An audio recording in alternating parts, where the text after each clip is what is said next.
Part 1. Shadows Before the War. Chapter 1. The Man Without Fear.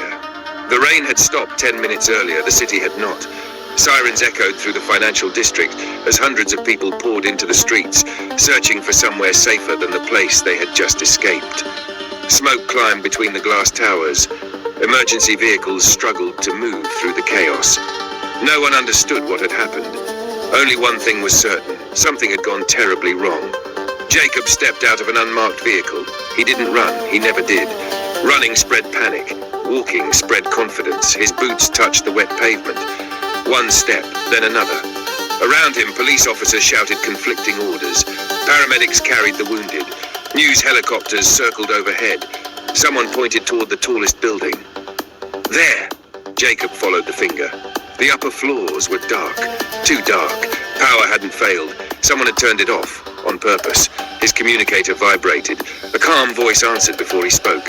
Situation. Jacob kept watching the tower. Hostile takeover. Estimated casualties? I don't know yet. A brief silence followed, then one sentence. Rules of engagement remain unchanged. Jacob answered without hesitation. Understood. The connection ended. He adjusted the rifle hanging across his chest, checked the magazine, checked the chamber. One smooth movement. Professional. Automatic. He hoped he wouldn't have to fire it. Hope and preparation had never been enemies. People often misunderstood soldiers. They believed courage meant enjoying violence. Jacob had never met anyone like that. The best soldiers he had ever known all wanted the same thing: to return home, alive, with everyone they could save. A young police officer approached him. "You the military?" Jacob nodded. The officer swallowed. "There are still civilians inside." "How many?" "We lost count." Jacob looked back at the building. The mission had already changed. It wasn't about stopping whoever had taken control. Not anymore. It was about getting people out. He activated his earpiece. "Guardian." A familiar voice answered immediately. "I'm here." "Status?" "Building blueprints loaded. Thermal? Unreliable. Communications? Being jammed." Jacob looked toward the entrance. "So they planned this?" Guardian answered. "Looks that way." Another voice joined the channel. Calm. Measured. Female. Jacob, he recognized it instantly. "Uzume, I've been monitoring satellite feeds. What do you see?" "A pattern."